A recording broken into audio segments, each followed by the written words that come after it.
that an okay? No glasses. Well, welcome today to Sabbath services. We do have some people missing. Mr. and Mrs. Moody are on vacation. Mark and Amaya are not going to be here today. Tina and Raymond are in Victoria, Texas. And I think that's everyone that should be here. But anyway, we do have a Bible study this morning, this afternoon. So I'm going to go ahead and begin with prayer. And I'm going to ask, did I have you for the opening or the closing? Opening. I'm going to have Mr. Robert T. come up here and open the meeting with prayer, please. Y'all can just stay seated, and Mr. T. will take care of the opening prayer.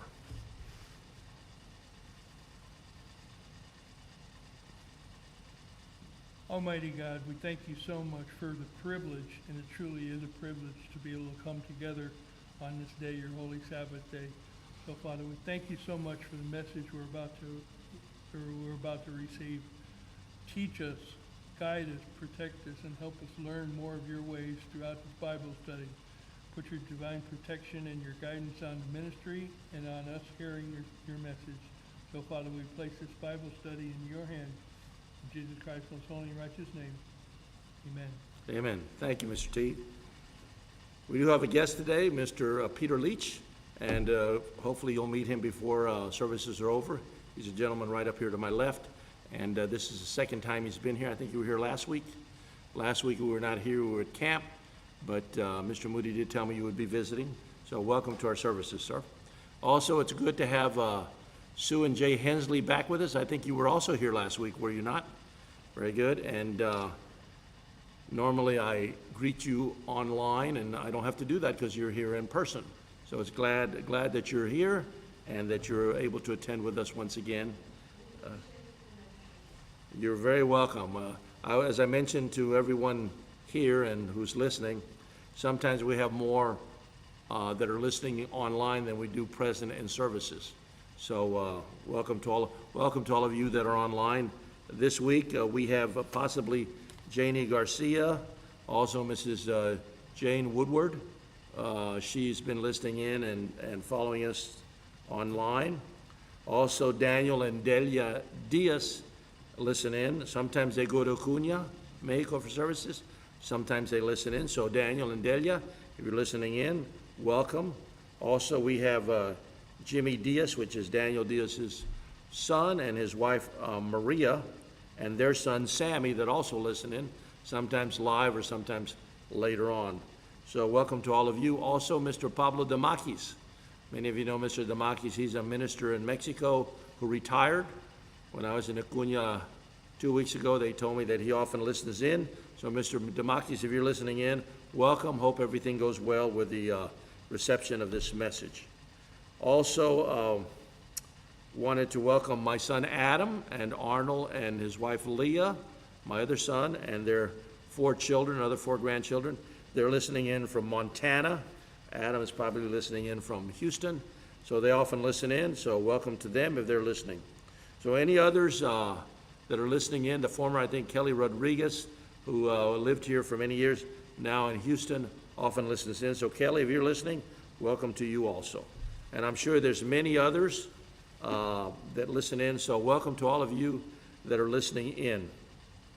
My wife and I had a nice drive down to Harlingen this morning. We left at about 7:15 and got there about 9:30. We're able to visit with the brethren there.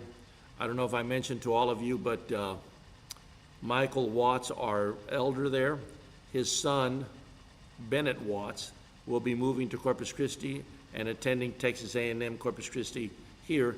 So you will see him here usually for Sabbath services, and he'll be here for that. So he'll be here starting sometime in August.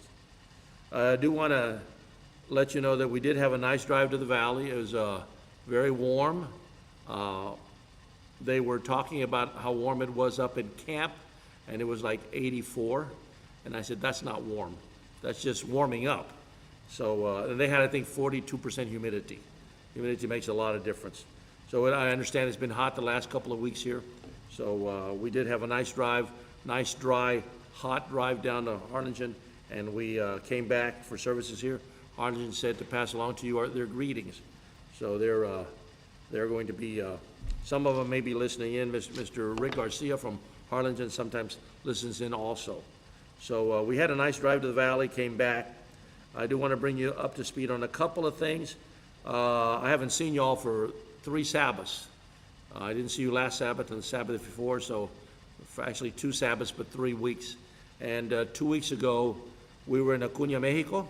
Myself and my wife Janie and Mark and Amalia Monsivais went with us. We had a nice drive into Mexico, no problems. We had a bit of a problem getting out back into the United States, not getting in, but it was a long wait.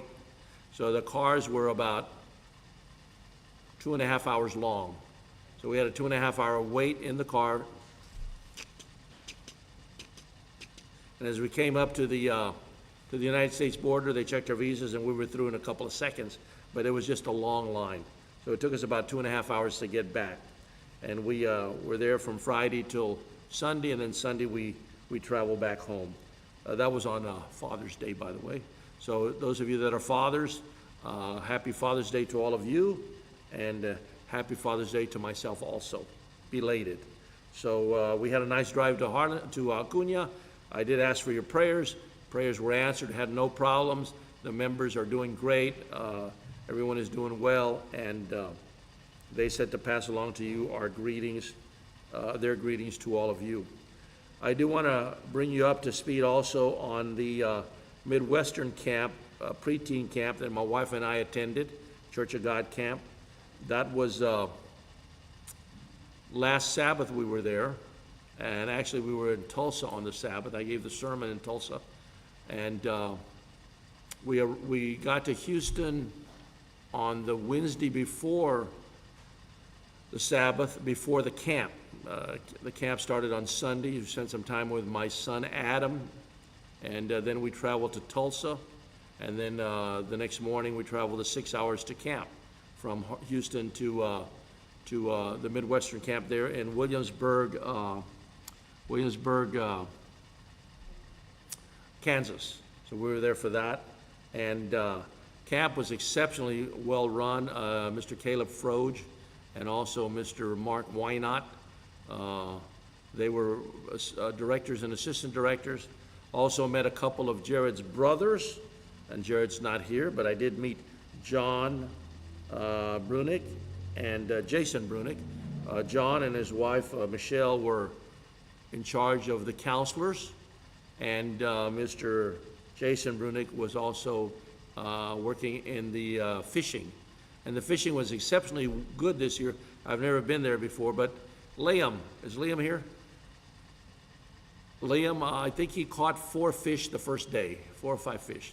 They caught a couple of catfish, about that big, a couple of bass, but most of them were about like that. But I think they caught like 54 fish the whole camp. How many fish did you catch, Liam? 4? There were, I think, little perch, but there is a lot of fish in there, and everybody was. If you dipped your line into the lake, you were able to catch a fish. And they had a really great time. My wife and I worked in the kitchen. They had a very well-run kitchen.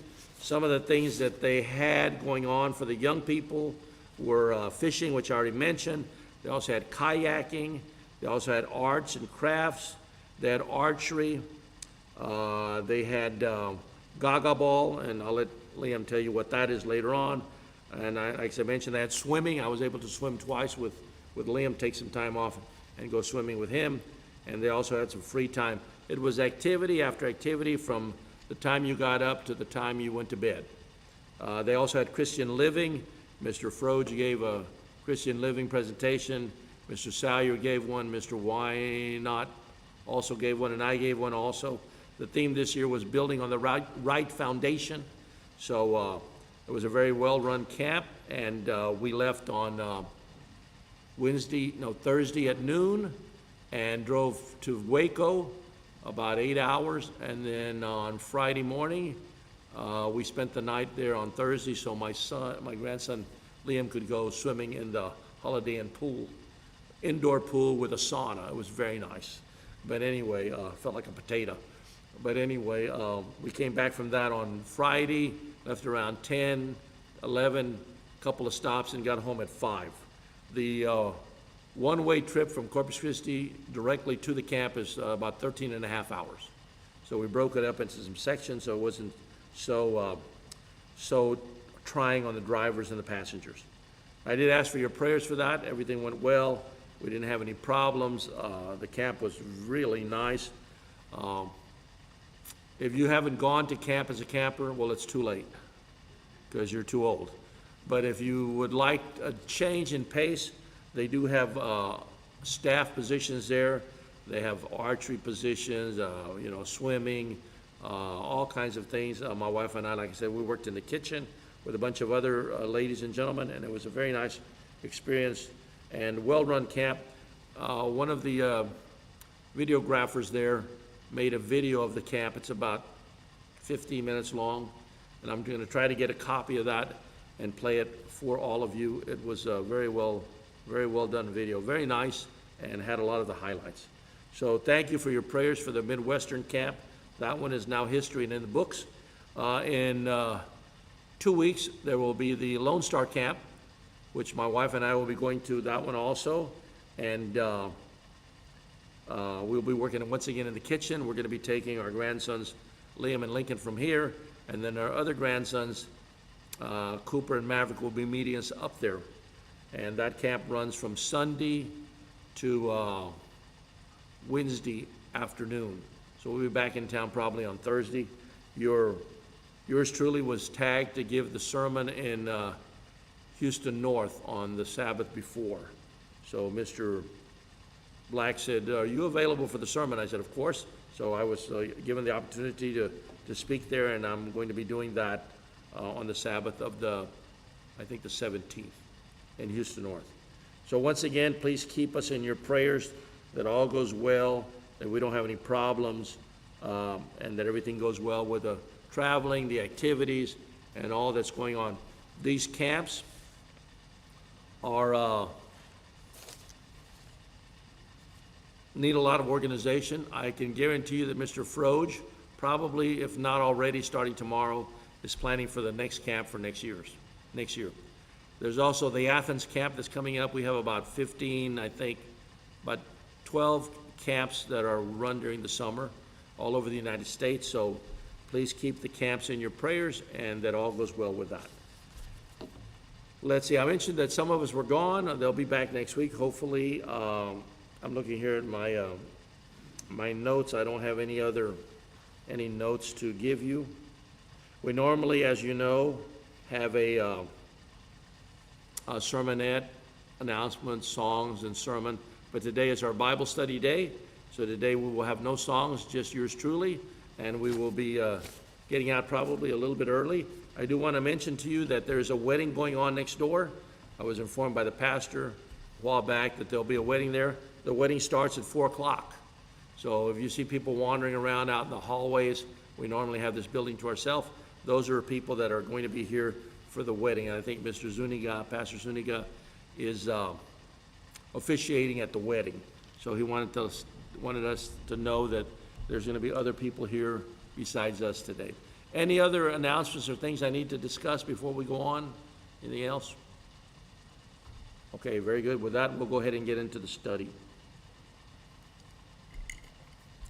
Now, as you know, we have been going through a series of studies on prophecy.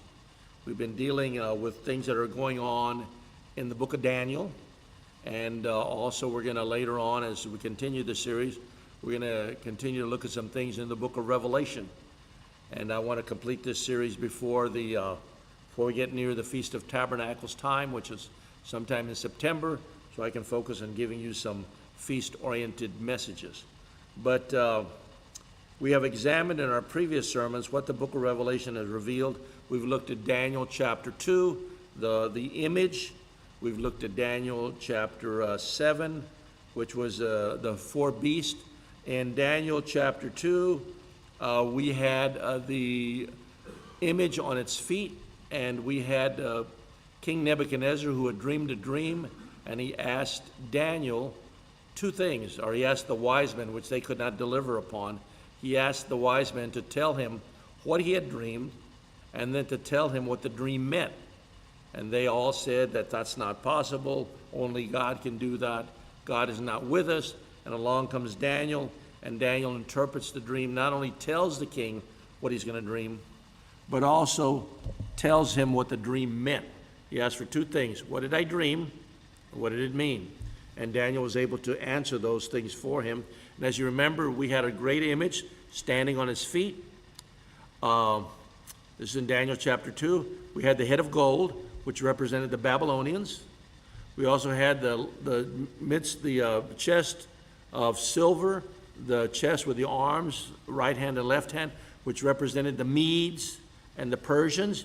The Medes came up first, the Persians came up second, but dominated the kingdom. Perfect analogy with a weaker left arm and a stronger right arm. Forgive me for those of you that are left-handed.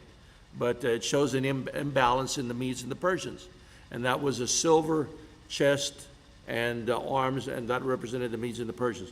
Then we moved down below, and we had the Greeks that were represented by the copper or the brass or the bronze, depending on which interpretation or which translation of the Bible you were using. And then down at the bottom, below the midsection, which represented the Greeks, below that we had the two legs of iron representing Rome. Rome, if you know your history, had two divisions, had the Eastern Empire and the Western Empire. The Eastern Empire was centered near Turkey.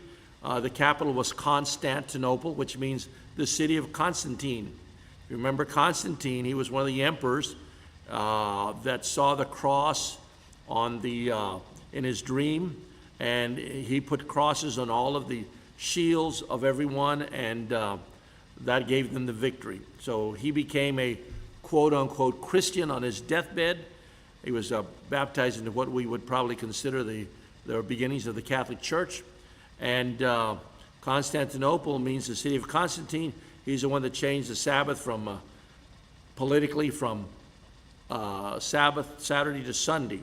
He also instituted the Easter and got rid of the Quartodecimean controversy, which was the 14th day of the first month, which is the way the Bible describes Passover. He opted out for a Passover based on supposedly the resurrection of Jesus Christ. So he changed the Passover, he changed the Sabbath, he did a lot of other things. His name was Constantine. The capital's name was later changed to Istanbul, which is a modern version of the capital now. That was the Eastern. The Western was Rome. So Rome, the Roman Empire got so big, it was divided into two divisions with two emperors and two capitals. And that was represented by the two legs of iron on the image. Then below that, we had the toes, or the feet, partly of iron, partly of clay, with the 10 toes. And that represents a revival of a revival of Rome that's coming. Stone cut out of came from the heavens, cut out, and it came and hit the toes and knocked over the image, and that was God's kingdom, the rock being set up to become a kingdom. The Medes and the Persians, the Romans, the Greeks, the Babylonians, all had a earthly kingdom. People, government officials or a king, territory, and laws. Those are the four things you need to make up a kingdom. And along comes a stone and knocks all those kingdoms down, and it says that it became a great world-ruling kingdom under the heavens, not in heaven. It wasn't Christ. Christ is not this kingdom in his heart. It's not the church. There is coming another world-ruling, literal kingdom with a king, a.k.a. Jesus Christ, with inhabitants, the people in the millennial area, and with rulers, Jesus Christ, the saints that rule with him, territory and laws, the world, the whole earth, and the laws of God. So there's coming another kingdom. All of that was personified by the image in Daniel chapter 2. Then we studied in chapter 7 the four beasts.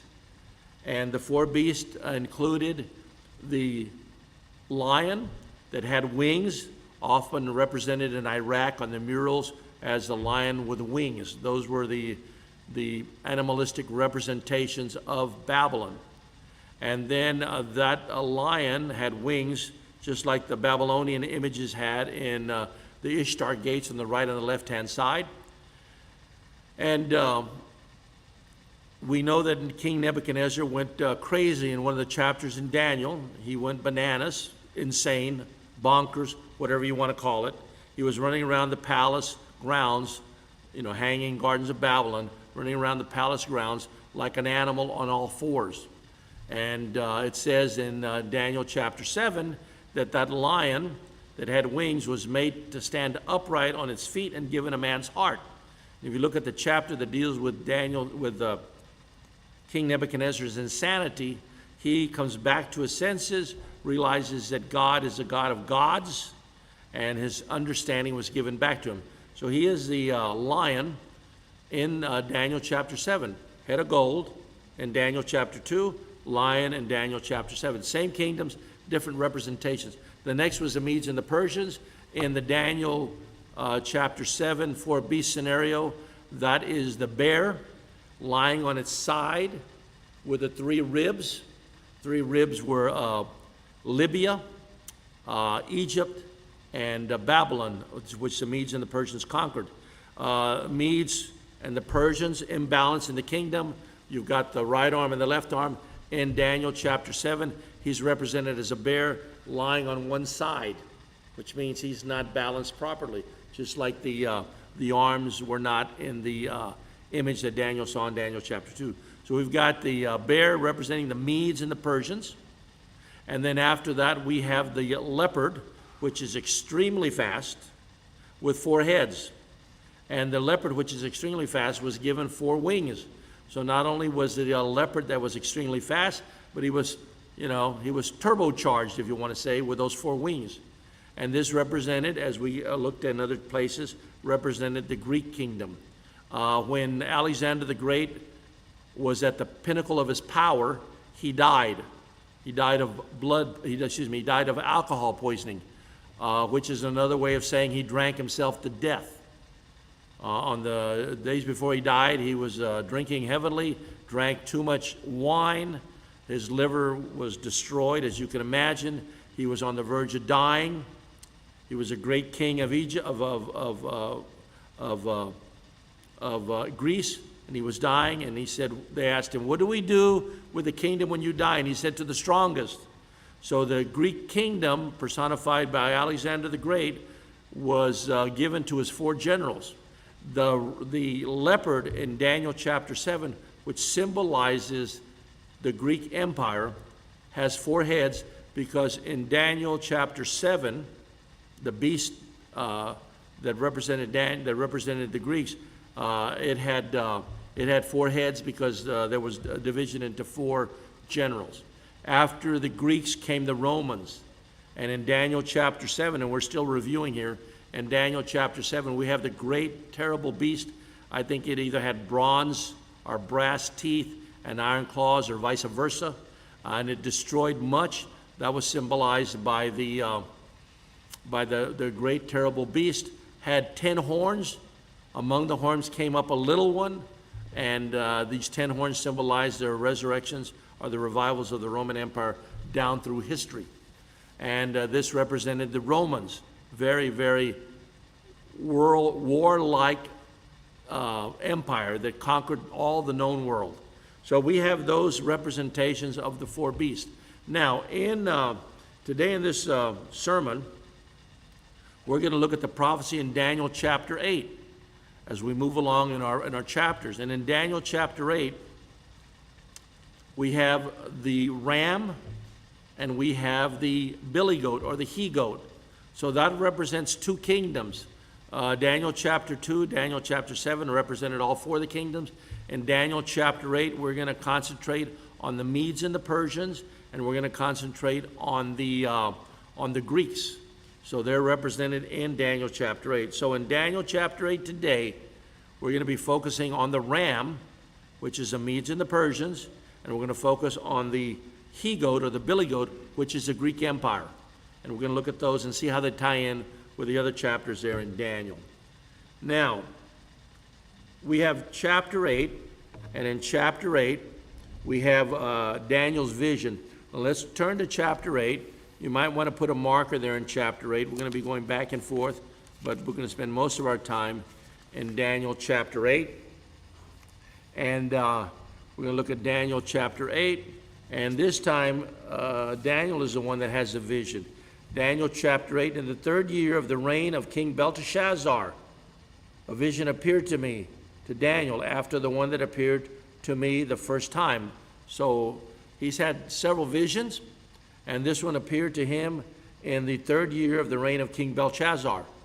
And Belshazzar was in the line of Nebuchadnezzar. Do you remember later on in chapter 5, they're not in chronological order, but in chapter 5, we had the handwriting on the wall, and Daniel was called to interpret it, and Belteshazzar was the king of Babylon at that time, and we had a transfer from Babylon to the Medo-Persian Empire.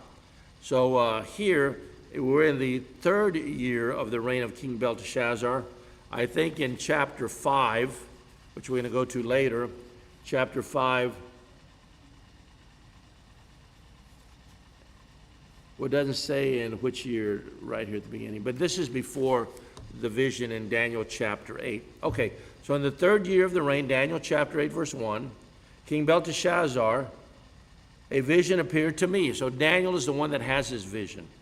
I saw in the vision, and it so happened while I was looking that I was in Shushan, the citadel, which is in the province of Elam. I was at the rotunda of the Hall of Congress, looking out over the mall. That would be, you would know exactly where that is, because that's the seat of the government of the United States. Here he's in the palace, looking out over in the citadel, looking out over it. And while he's looking over the citadel, which is in the province of Elam, and I saw in the vision that I was by the river Ulai. Then I lifted up my eyes and saw, and there standing beside the river was a ram which had 2 horns. So the ram is often used in Persian art as a symbol for the Persian Empire. American eagle, bald eagle is used for the United States. The Mexican eagle with a snake in its hand is used for Mexico. The dragon is used for China. So in mythological art, the ram is often pictured as being the mascot, if that's a proper term to use, for the Medo-Persian Empire. So he sees a ram has 2 horns, and the 2 horns were high, but one was higher than the other, and the higher one came up last. So you have a ram. He's got 2 horns. One comes up, another horn comes up later, but it gets higher than the other one and dominates the kingdom. So this is so we have a ram with lopsided horns. Think about the lopsided arms. Think about the lopsided bear. Now we got a ram with lopsided horns, not balanced, because there was an imbalance in the empire. Verse 4, I saw the ram. Now, you and I know what the ram is, and we know what the ram is, not because we're so smart and because we can figure things out prophetically. We know what the ram is because it tells us later in the chapter who the ram is. No interpretation needed. I saw the ram, which we're going to find out later what it is, pushing westward, northward, southward, everywhere, so that no animal could withstand it, nor was there any that could deliver from his hand, and he did according to his will and became great. He just destroyed everything in his path. And no one could stand, no other animal, no other kingdom could stand in his way. And as I was considering the ram with the 2 unbalanced horns, suddenly a male goat came from the west across the surface of the whole earth. From the west of Medo-Persia was the Greek Empire. Without touching the ground, this was an extremely fast male goat. You ever seen goats or rams butting?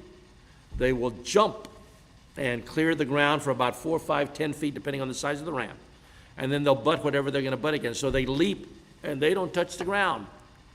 All right, so the he-goat was butting everyone. And as I was considering verse 8, suddenly a male goat, we have a ram goat before, now we have a male goat. a billy goat, a he goat, in Spanish a cabra, came from the west across the surface of the whole earth without touching the ground, and the goat had a notable horn between his eyes. So this goat had like a unicorn horn. It had one. Most goats have two horns. This one had one.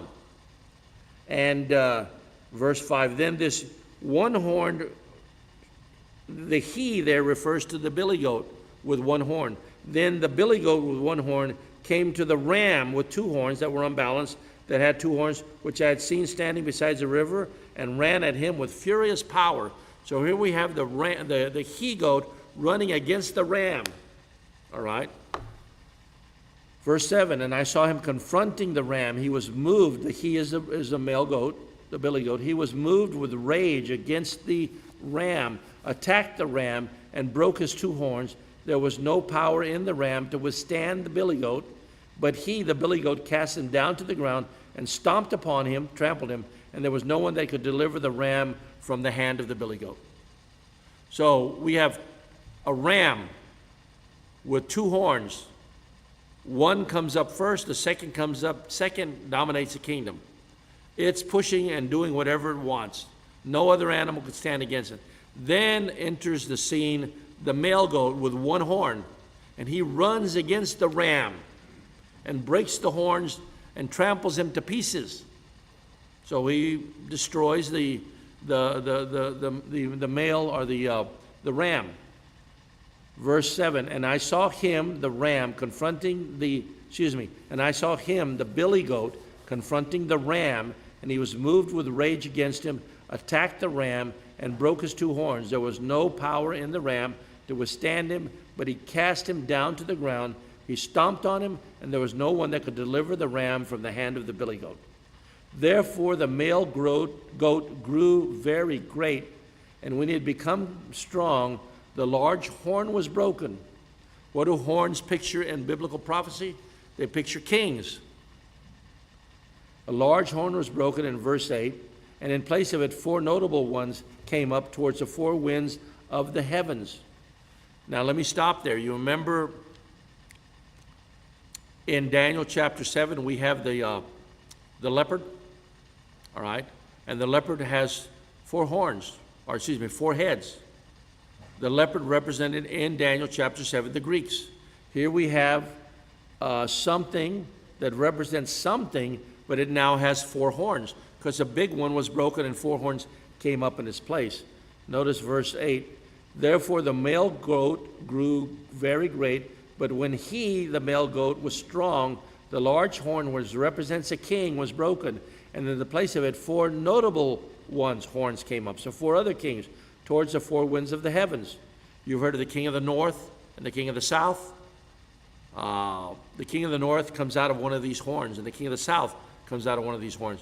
More about that later on. Verse 11, and it grew up to the verse 10, and it grew up to the host of heaven, and it cast down some of the host and some of the stars to the ground and trampled them. So some of the things that were connected to heaven were cast down, and he destroyed them. Now it's impossible for the goat to get to heaven, because goats don't travel to heaven. But he trampled down the stars and some of the hosts that were associated with heaven. And he destroyed them and trampled them. Verse 11, he even exalted himself as high as a prince of the host. So the prince of the host was exalted, he was exalted up to him.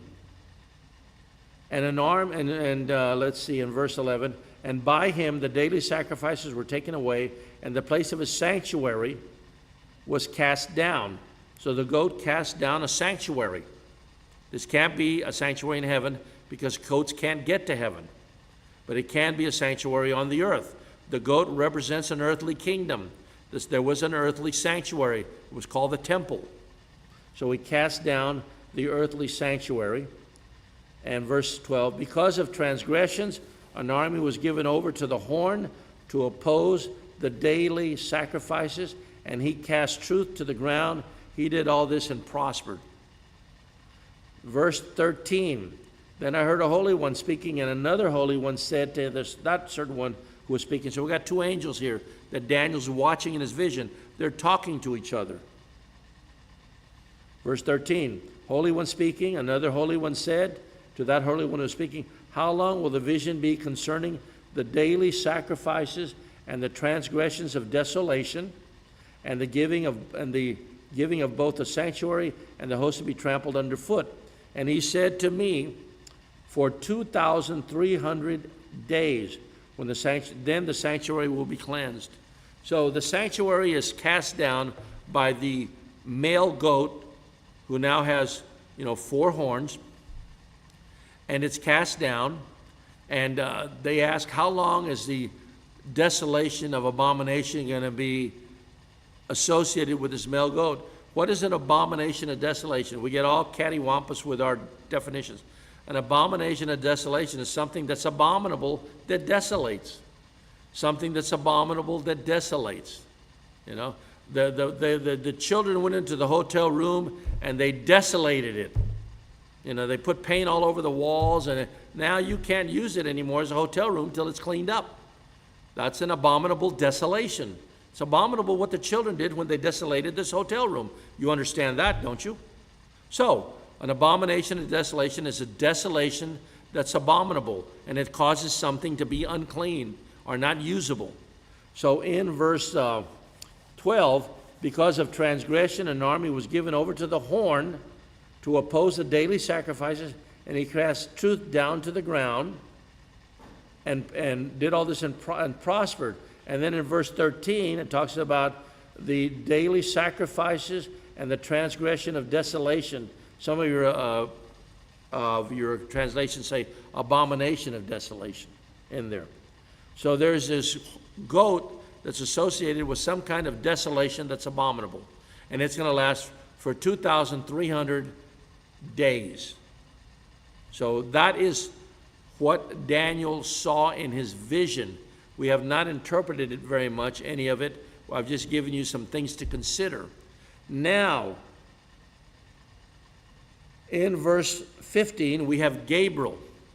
Gabriel was one of the archangels. Gabriel interprets the vision for Daniel and tells him what's going on. All right? Now, let me give you a little bit of background here. Notice verse 20. We're going to get ahead of ourselves so you can understand something. Verse 20. The ram which you saw having the 2 horns, they are the kings of the Medes and the Persians. So who is the ram with the 2 horns? They're the Medes and the Persians. In Daniel chapter 2, they were the silver arms and chest. And in the vision of the 4 beasts in Daniel chapter 7, they were the bear on one side. So we have the Medes and the Persians being symbolized by 3 different things so far. And it says here that the ram are the kings of the Medes and the Persians, the 2 horns. Horns symbolize kings. So do we have to interpret who the ram is? No, we don't. Who is the ram? The Medes and the Persians. How do we know? Because we're so smart? No, because we read ahead. The ram is the Medes and the Persians. Verse 21, and the male goat is the kingdom of Greece. So you don't have to interpret, find out from prophetic charts and go online and look at YouTube videos. All you have to do is read your Bible. And it says here that the male goat in verse 21 is the kingdom of Greece. Very plain and straightforward. The large horn that is between his eyes is the first king. Who was the first king of Greece? Alexander the Great was the first king. What happened to Alexander the Great? He drank himself to death. Alexander wanted to rule the known world. He was about 32 or 33 years old, and it took him about 10 years to conquer all the known world. He wanted to rule the known world, brethren, but he couldn't rule himself. Men, women are not capable of ruling themselves. If you want any proof of that, look at the history of man's rule over man.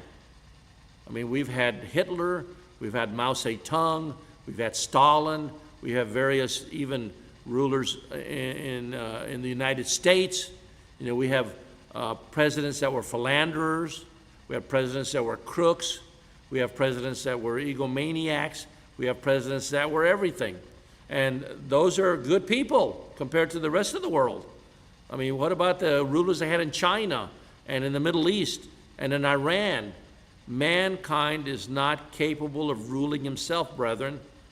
That's why Jesus Christ is bringing a kingdom, and he's going to set up in his kingdom his glorified saints who are going to be transformed into the children of God, sons of God. How would you like to be the way you are now for eternity? Oh, I'd like to live forever. Would you like to live forever the way you are now? Not me. I got so many problems and foibles that, no, I'm not comfortable with myself the way I am. Would I like to be a spirit being that's fashioned after the image of God? Oh, yes, I would. Then I would know what to do. So here we have the kingdom of Greece. The large horn is broken. Alexander the Great drinks himself to death. And then the four broken ones, verse 22, 4 stood up in its place. 4 kingdoms shall arise out of that nation, but not with the power of the original one. Okay? Now, we have now looked at, let's look at verse 15, now that we understand about the ram and the he-goat. Then it happened when I, Daniel, had seen the vision and was seeking the meaning, that suddenly there stood before me one having the appearance of a man. And I heard a man's voice between the banks of Euli, which is called, and said, Gabriel, make this man understand the vision. So Gabriel was tasked with helping Daniel to understand what this vision meant of the ram and the he-goats. So he came near where I stood, and when he came, I was afraid and fell on my face. But he said to me, understand, son of man, that the vision refers to the time of the end. There are visions that are not going to be understood completely till the time of the end. But this vision refers to some of the things that are going to happen in the end times. How do we know that? Because it tells us right here. Verse 18. Now as he was speaking with me, I was in a deep sleep with my face to the ground, and he touched me, and I stood upright. He had fainted. And he said, look, I'm making known to you what shall happen in the latter time of the indignation. For at the appointed time, the end shall be. So there's coming some problems at the time of the end, and I'm going to tell you what's going to happen at the time of the end with these two animals, the ram and the he-goat. We already discussed verse 20. The ram is the king of the Medes and the Persians. Verse 21, the male goat is Alexander the Great, the first large kingdom, or the first large horn. And when he dies, in verse 22, we're going to have it replaced by 4 generals, symbolizing by the 4 heads in the leopard that were in Daniel chapter 7. 4 horns, 4 heads, kind of interesting. Now, verse 22, and as for the broken horn and the 4 that stood up in its place, 4 kingdoms shall arise out of that nation, but not with its power. So the 4 generals are going to come out of Alexander the Great's death and division, but they're not going to be as powerful as Alexander. And in the latter time of their kingdom, which kingdom? The 4 horns. When the transgressors have reached their fullness, a king shall arise, having fierce features, who understands sinister schemes. His power shall be mighty, but not by his own power. He shall destroy fearfully, and he shall prosper and thrive. He shall destroy the mighty and also the holy people. So we have, coming out of the division of these 4 horns, we have some kind of power that is going to prosper and that is going to be around at the time of the end. All right? Verse 25, he shall destroy many in their prosperity. He shall even rise against the prince of princes, but he shall be broken without human means. So something supernatural is going to destroy this king of dark secrets that comes out of the 4 horns. Now, let me read you a little bit about the let's go to Daniel chapter 7. Let's go to Daniel chapter 7, verse 8. Therefore the male goat grew very great, but when he became strong, the large horn was broken, and in its place 4 notable ones came up. And out of one of them, so you've got this he-goat, and it's got one horn, which represents Alexander the Great. It's broken. In its place come up 4 horns. Out of one of these 4 horns, we got a little horn. Notice what it says in verse 8. Therefore the male goat grew very great, but when he became strong, Alexander the Great is the pinnacle of his power, the large horn was broken. He dies of, drinking himself to death. And in his place, the 4 notable ones which were given to the generals come up towards the 4 winds of heaven. And out of one of them, what is the them? When you're reading in the Bible, figure out who the he is, who the they is, who the there is. You'll often have people say, well, they told me that I could use this room. Okay, who's they? Well, my 5-year-old grandson.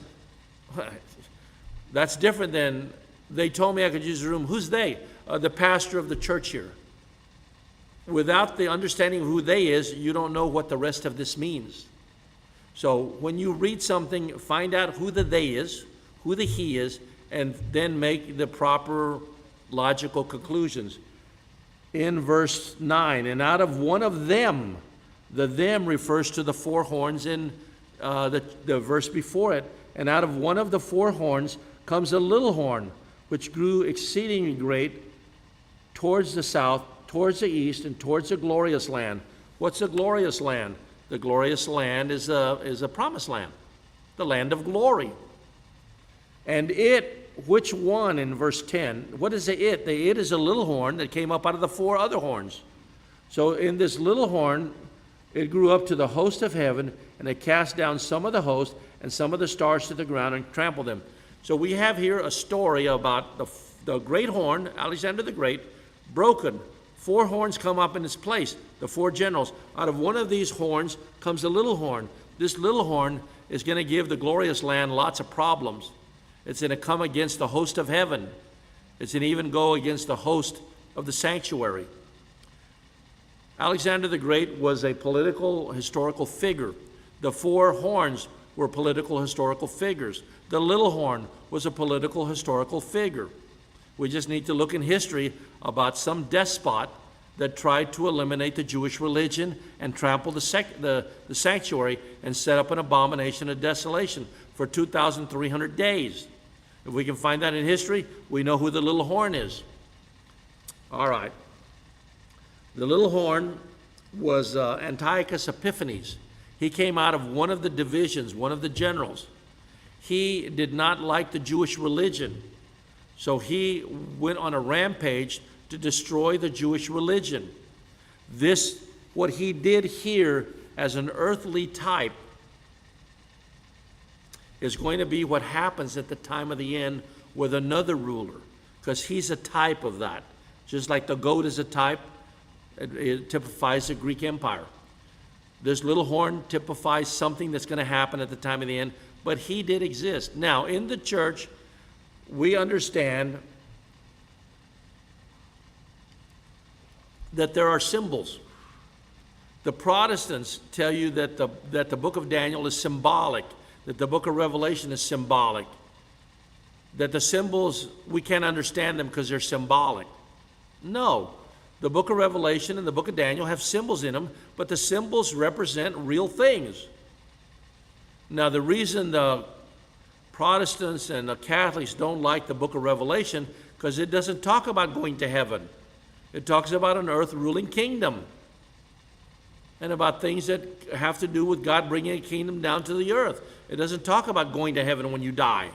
So therefore, to them, it's symbolic, because it can't really mean what it says, because if it means what it says, that means there's a kingdom coming and we don't go to heaven. Compartmentalize that. So here we have in Daniel chapter 8 a little horn that's symbolic of something that's happened historically. Let me read you what's happened with Antiochus Epiphanes. Antiochus Epiphanes came into the promised land, and he destroyed the temple. He made an abominable desolation by destroying the temple. All right? What he did is he took all of the scrolls of the books of the law, the Torah, which contained God's writings. He put them on the altar, and then he sacrificed a pig. Are pigs clean or unclean? Then he took the lard and the blood and put them on top of the scrolls and put the pig on top of it and burned it as a sacrifice. Then you have the Holy of Holies and the holy place and the temple. He desecrated them with the things that I'm talking about. His soldiers went into the Holy of Holies and had orgies with prostitutes. Do you think that would desolate the temple? I would say so. Now, let me go ahead a little bit. You've heard of Hanukkah, the Feast of Lights? When the Maccabees ran the Greeks out and took back the temple, they had enough oil in the candelabra to last for one day. And they needed the oil to burn for 7 days so they could completely purify the temple, so they could start having worship there again. The oil that was only going to last for one day lasted for 7 days. That allowed them to completely spiritually clean out the temple, to bring it back up to where offerings could be offered in it. All right? And so this is called the Feast of Lights. And that's where you get the term Hanukkah from. It means Feast of Lights because the lights burned for 7 days instead of one. The oil miraculously, that's like you putting gas in your gas tank and you can drive from here to Alaska without filling up. Would you consider that a miracle? I would say so. Okay? So if you put it into common usage, it was a miracle. Now, what happened is Antiochus Epiphanes desecrated the temple. I'm going to read to you out of the book of Maccabees. It's part of the Apocrypha. It's in some Bibles, but not in ours because there's problems with it. But it's a very good historical account of what happened. You can also read Josephus to see what Antiochus Epiphanes, this little horn, did. And it says here, and let's go to Daniel chapter 8, verse 13. Then I heard another Holy One and another Holy One speaking, and he said, how long is this temple going to be desecrated? I'm putting it in the vernacular. For 2,300 days. Now, if you look at the marginal rendering, it's 2,300 evening and morning sacrifices. So if you've got 2,300 and you divide it by morning and evening too, you come up with 1,150 days. So the temple was going to be desecrated for about 3 years, 1,150 days.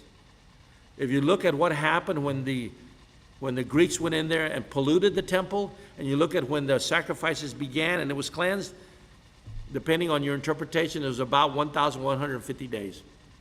So it matches up with how long the temple was desecrated. Now, let's look at verse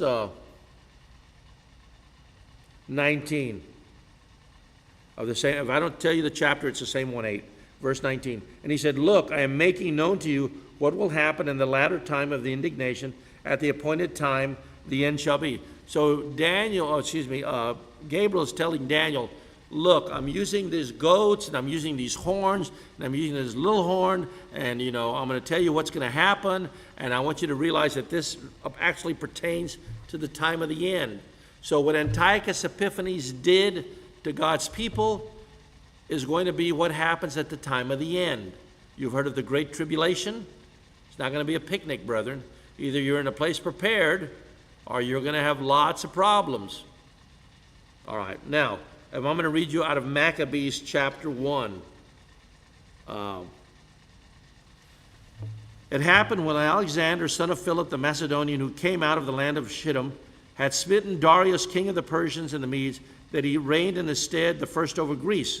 And he made war and won many strongholds. And in those days, verse 11, in those days went out there out of Israel. This is not the Jews, this is Israel. Wicked men who persuaded many, saying, let us go up and make a covenant with the heathen that are round about us, for since we have departed, we have had much sorrow. So there was some Israelites that said, let's get in line and make a treaty and make a league and let's worship the way the Greeks worship. So this device pleased them well. Then certain of the people were so forward herein that they went to the king, who gave them license to do after the ordinance of the heathen. So the king said, yeah, you're Jewish, you want to keep the Jewish rituals anymore? You can become a Greek. The Greeks began the gymnasium protocol. You heard of gymnasium? A gymnasium was not where you went to work out. It wasn't, these gymnasiums we have for $10 a month. It was a place where you went, where you read, where you studied, where you exercised, where you discussed things, but everything was done in the nude. The men paraded around in their birthday suits. And if you were circumcised, you were very noticeable. And you were considered not worthy of the gymnastic lifestyle if you were circumcised. So many of the Jews tried to uncircumcise themselves surgically. At the time of the end, there's going to be lots of people that are going to turn and go the other way. Verse 14, whereupon they built a place of exercise in Jerusalem according to the custom of the heathen. And they made themselves uncircumcised and forsook the holy covenant and joined themselves to the heathen, and they were sold to do mischief. And after that Antiochus had smitten Egypt, he returned again in the 143rd year and went up against Israel and Jerusalem with a great multitude. He entered proudly into the sanctuary, took away the golden altar, the candle of light, and all the vessels thereof. And on the table of showbread, and the pouring vessels, and the vials, censers of gold, veils, and crowns, and golden ornaments. And moreover, King Antiochus wrote to his whole kingdom, this is the kingdom of Jerusalem, that all should be of one people. If we could just get everybody aligned religiously, if everybody would just think the same thing, it would be a great thing. The problem is, well, yeah, but which thing do you want everybody to believe? That's the problem.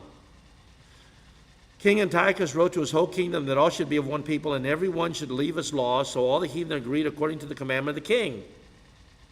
For the king had sent letters by messengers unto Jerusalem and the cities of Judah that they should follow the strange laws of the land, and forbid burnt offerings and sacrifice and drink offerings in the temple, and they should profane the Sabbath and the festival days, and pollute the sanctuary and the holy people, and set up altars and groves.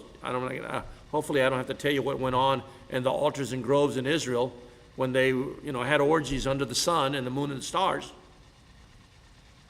That they should leave their children uncircumcised and make their souls abominable in all manner of uncleanliness and profanation. What they did is that if you were a mother and you gave birth to a son and you circumcised him, they killed the son and they hung him around your neck. If you kept the law, they came to you and they killed you. You couldn't sacrifice anymore. It was an abomination of desolation. The temple was destroyed by the means I told you about. This is what Antiochus Epiphanes did historically. Go to Wikipedia tonight and read about Antiochus Epiphanes and what he did. And you will see that he was a very, very interesting person. He would put Hitler and Mussolini to shame with the things he did. And so what we have here is we have coming out of one of the horns an Antiochus Epiphanes character that tried to destroy the Jewish religion. And you've heard about the Maccabees. Those were the son of the high priest, and they revolted, and they took back, by killing all of the Hellenistic Greeks, they took back the temple worship. And that's when they ordained that the oil would burn, and that's where we get Hanukkah from. And that lasted about 1,150 days. There was another abomination of desolation. That was the one that was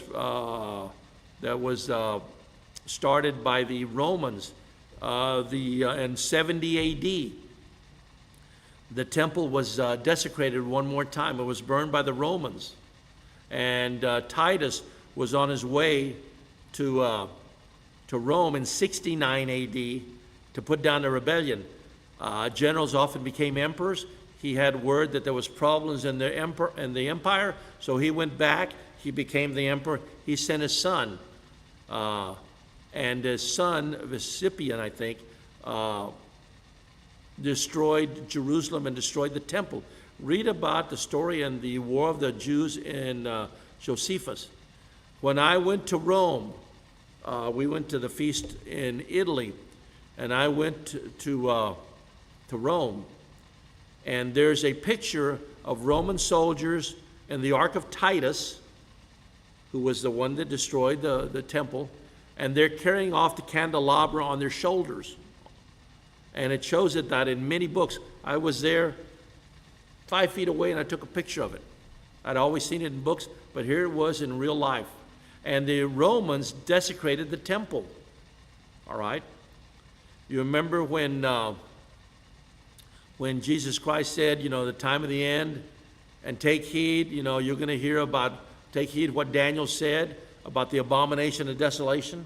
So there's been several abominations and desolations of the temple. One here with Antiochus, one in 70 AD with the Romans, and another one that's coming in the future. Now, we went to Rome. We went to the Colosseum. The tour guide says, anybody have any questions? And I said, yes. Who built the Colosseum? And where did they get the money? And she said, the Colosseum was built in 71 AD. It was built by Jewish slaves that had been taken captive in the War of the Jews, and they took all the golden implements and melted it down, used that money to finance the building of the Colosseum. So it's very historically interesting what happened during the time of Titus and the second desecration of the temple. So what I'm looking at and what we have to understand is this desecration, this little horn is going to come up again in the future. All right. Now let me go back to some things here. Matthew 24, verse 15. Keep your place in Daniel. Matthew 24. What is the time setting or the context of Matthew 24? What is the time of the end or the end of the age, and when are you going to return?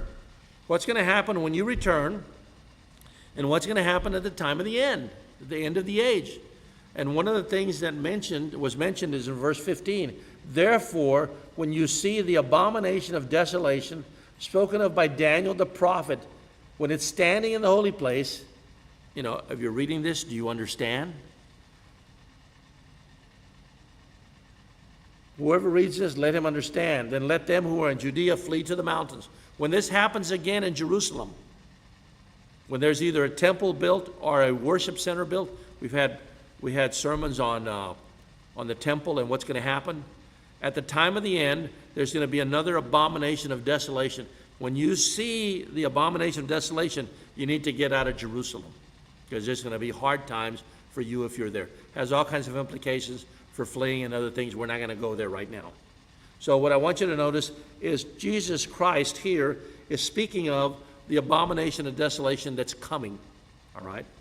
Now, the first century Jewish historian Josephus describes the siege of Jerusalem as one of the most bloody in history. Famine and disease racked the weakened populace.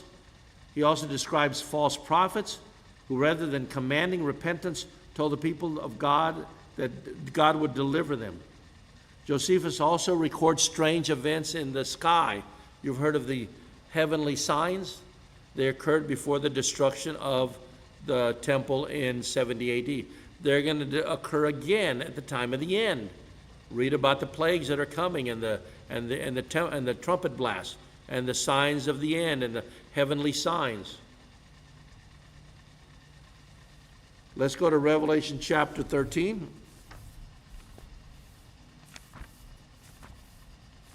Revelation chapter 13. The book of Revelation is a revealing, brethren. It's not a hiding. It's a revealing. That's what the word means. It's not the book of mysteries. It's not the book of not able to understand things. It's a book of revelation, which means revealing. If I told you, I'm going to call you tonight and I'm going to give you some revealing information, what would you think? Oh, he's going to tell me something that's going to help me understand something. It's exactly what the book of Revelation is. Revelation chapter 13 and verse 11. Then I saw another beast coming up out of the earth. He had 2 horns. Talks about in verse 12, exercising the authority of the first beast, which is a resurrected Roman Empire.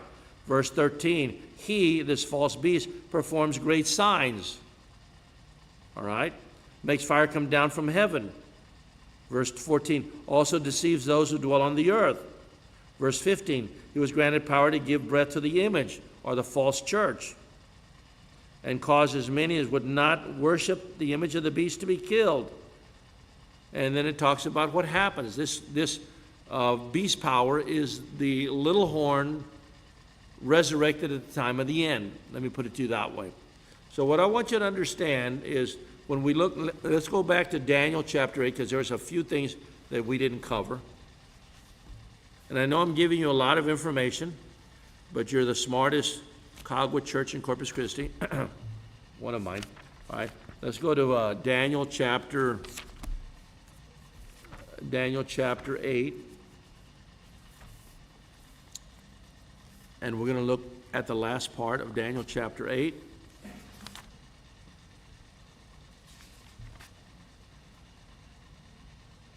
Daniel chapter 8, and verse 22. Now that you understand what the first Antiochus Epiphanes did, and that there's coming another one like him, let's look at verse 23. And in the latter time of their kingdom, who's the there? The four horns and the little horn. When the transgressors have reached their fullness, a king shall arise, having fierce features, who understands sinister schemes. So at the time of the end, we're going to have someone that's going to come up like Antiochus Epiphanes. Verse 24, his power shall be mighty, but not by his own power. Where does he get his power from, brethren? I'll let you figure that out. He shall destroy fearfully, he shall prosper and thrive, he shall destroy the mighty and also the holy place. Through his cunning he shall cause deceit to prosper under his rule, and he shall exalt himself in his heart. He shall destroy many in their prosperity. Oh, I need to get more money. I need more money. Prosperity sometimes destroys people, brethren. People give up their families, their homes for prosperity. Verse 25, middle part. He shall destroy many in their prosperity. He shall even rise against the prince of princes. Who did Antiochus Epiphanes rise against? He rose against the high priest. Who is the Antiochus Epiphanes that's coming at the time of the end going to rise up against? He's going to rise up against the Prince of Princes, which is Christ. What happened in the Daniel chapter 2 scenario? Stone without hands destroyed it. Let's keep your place there. Go to Daniel chapter 7. In Daniel chapter 7, in verse 24, the 10 horns are 10 kings who shall arise from this kingdom, resurrections of the Roman Empire, and another shall arise after them.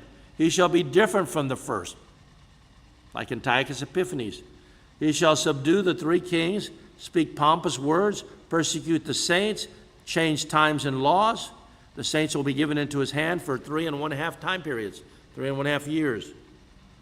But you know what happens in verse 26, verse 27? We win, brethren. Jesus Christ comes and establishes a kingdom that's going to be getting rid of all of these other kingdoms. Let's go back to chapter 8. So in chapter 8, we have a ram that symbolizes the Medes and the Persians. 2 horns, unbalanced. We have a he-goat with 1 great horn. Alexander the Great broken in the pinnacle of his power, 4 divided to him. Out of one of the 4 comes a little horn that destroys God's people at this time. And we have all the things that go on in the book of Maccabees.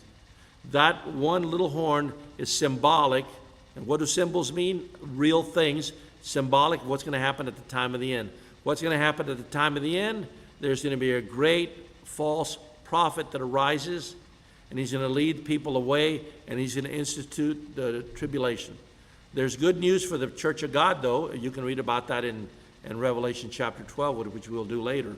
But I wanted you to understand that in Daniel chapter 8, we have a story about the Medes and the Persians. We have a story about the Greek Empire. We have a story about a little horn.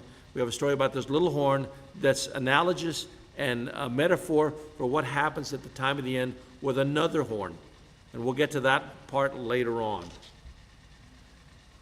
Over the next few sermons, we're going to delve into the book of Revelation, and then we will come back for a final look at the book of Daniel.